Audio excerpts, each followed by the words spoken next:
This lantern right here I've had for a long time, like 10 years.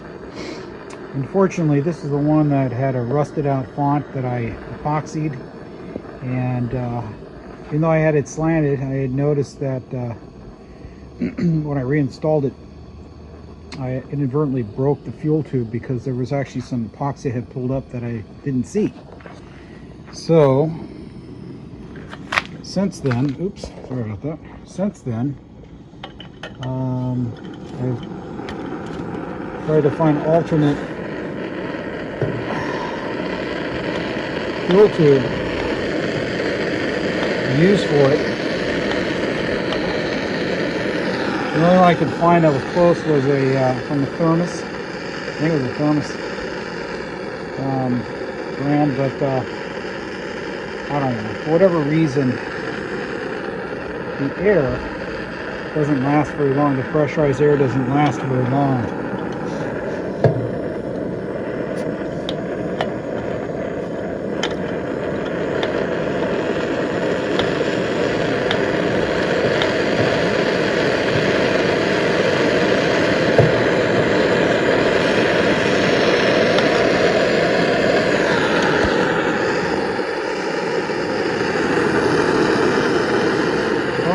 So theoretically, on a lot of these lanterns, when you first light them, you're grabbing the air that's saturated at the top of the font, that's saturated with the gasoline, felt it light, and then as you open up the valve, then it's drawing the needle up to go and pull the fuel from the bottom and bring it up. So I know the needle is working properly on this particular fuel tube, but I've looked at it multiple times trying to resolve this issue, and I just can't resolve it.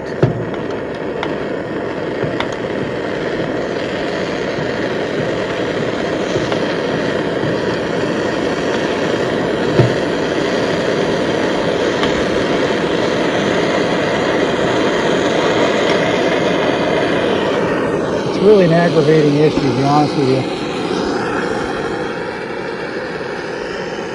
So I'm come almost to the point with this lantern. It looks pretty, it does light.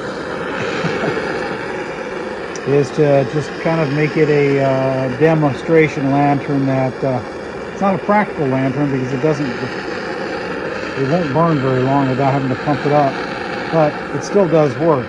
It's not the greatest lantern in any way, shape, or form, but you know, these lanterns are getting hard to find and parts are getting really scarce. And maybe one day I'll find another fuel tube for it. What I ended up having to do on the font was put a drill down and drill out the excess epoxy so that it would fit in there, but it originally damaged the fuel tube. Anyway, if anybody has any ideas on how to resolve that, that would be good. God bless you. Alright, so the plan of action on that Kamplite, since it's losing pressure quickly, it's burning good, but it's losing pressure quickly, is I'm going to take one of my other Kamplites, it's the same model, take it apart and pull its fuel tube out, and then take out the fuel tube for the one that's in there. Well, I'll leave them connected actually. How am I going to do this? I'll take out the brass fuel tube assembly, let's put it that way, from each one of them. Wipe them down so there's no gasoline on there. Kind of blow them out the best I can. And then what I plan to do is just kind of blow through each one individually with the valve closed, and then with the valve partially open and all the way open, and see if I notice any difference in the air going in and out. Well, going out. Because like I say, fuel tubes, how they work, the needle, when you have it all the way fully closed, that needle's all the way down, keeping the inlet, most of it closed, and then it's grabbing air, saturated gasoline air from above the gasoline level in the font. And then as you light up and it warms up, then you open up all the way, and then it pulls that needle up, and then it's pulling gas. So my theory is that the outer sheath on that fuel tube, it's got a hole on it, and it allows air to get sucked in through the saturated air above the fuel level. There's something different there.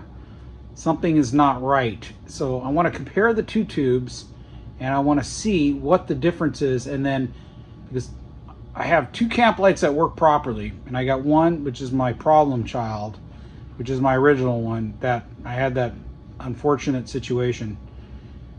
That's now acting different. So that's my plan, is I'm going to compare it to another one, genuine one that works properly, and see, is there a difference in how the air goes through it when it's open and the valve is open, when it's closed, all the different things. See if I can see any difference. It might be a matter of at the top where that sheath goes, that it's not sealed or something. There's also a small drill hole someplace. Some of the tubes have it on top, some I've seen on the bottom, some I've seen on both ways. It's like everybody has their design. But I'm just going to find out what is the difference, and then there I can maybe correct that other tube and see if I can get it to function correctly. Anyway, that's that plan. This thing right here. So we got this piece right here, which we got out of a lot of parts that I had purchased because I wanted this piece and some other stuff. And it looks, because of this block looks more modern. Looks like it's a newer one. It doesn't look 1920s. It looks like it might be like 1940s or something. I don't know. I really don't know. But it's still pretty much the same identical thing. I've got this extra font because I got two of these, and one I used on that other lamp. I polished it out. This is the one that I brassoed, that somebody said the comment like, hey, don't brasso those because it pulls the zinc out. And these things are already stressing up because they're cold stamped and all. And like, man, that's a good comment. Okay, so this one I'm actually going to buff it out with the buffer. I got to epoxy it because the seam is sweating a little bit of gas.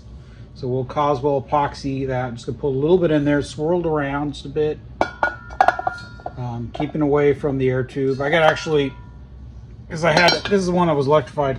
This is sealed, but I got to grind it down a little bit more because it is kind of touching a little bit the floor and catching a little bit some places. I don't know if it's my concrete or what, but a little bit. See how it rocks a little bit? So I think I'll grind that down just a little bit. Get a little bit of epoxy around there. I got the aquarium pump in there to blow through the tube, make sure nothing gets plugged up. Unfortunately, I do not have another gasoline fuel cap, the one that you pressurize. So I may have to splurge and just buy one. Unfortunately, everybody prices those around, you don't even want to say it, how much those are. Or I'll gotta look for the best deal I can possibly find to find one of those so I can use this font, because I bought these two fonts because I needed a fuel cap. I needed some fuel caps. So it's like, I got those, and I kind of got the fonts out as a bonus type of scenario because I needed for something else. So, but anyway, that's the plan. So this is one project. That Kamplite, get that thing fixed, and then this guy here is the AGM 2572. Is that right? It is. That still has that one stress crack that has sweating a little bit of fuel. So we're going to put a little bit more epoxy on that and resolve that issue, and then reassemble. And then I used its glass, which was a nice red letter. Oh, nice red letter. You can't see it. Well, maybe you can. Nice red letter glass globe, and put it into my my big hat lantern that I built up out of all my spare parts. Well, some of my spare parts. So I've got a generic one coming for that. So that's fine because it's an AGM anyway. This is a Coleman, so this should go with its family. We'll let it. That's what we'll do. I really like this lantern. So anyway, that's the plan. I haven't done too much. I have been well, my lower back got hurt a little bit, and so I was having back problems, and this weekend was a struggle. And then I got like this stomach bug. That was like a 24-hour pure misery, which was just burning pain in my stomach. but none of the running to your bathroom type scenario. Just burning in your stomach and feeling weak. So I don't know if they were actually one ailment and it was just a symptom of my back pain. I don't know, but it was pure hell for about three days or so. And today's the first day I'm actually feeling a lot better. I went to work and you know, I still have a little bit of back pain, but the back pain moved up a little bit. So, but we're getting better. So, but yeah, I'm a little delayed on this, but yeah, we're moving along now. You know, we just get up and we fight through these things, and that's life. All right. And I got some new projects coming along. I've got another 242C coming that we're going to use. Well, for one, it doesn't have a ventilator. I got this extra ventilator. Now, this one's not very good shape, and I've got a couple other ones that aren't very good on their lanterns. So my plan of action on that is I found a high temperature 1100 degree dark green barbecue paint spray. So I am going to sand this to smooth it out, and then when that comes in, I'm going to spray this one, and then when I'll get that 242C in. Also got a globe coming for that one, and a used collar. I had to buy a collar separate, and I had to buy a fuel cap because it's a special little small one.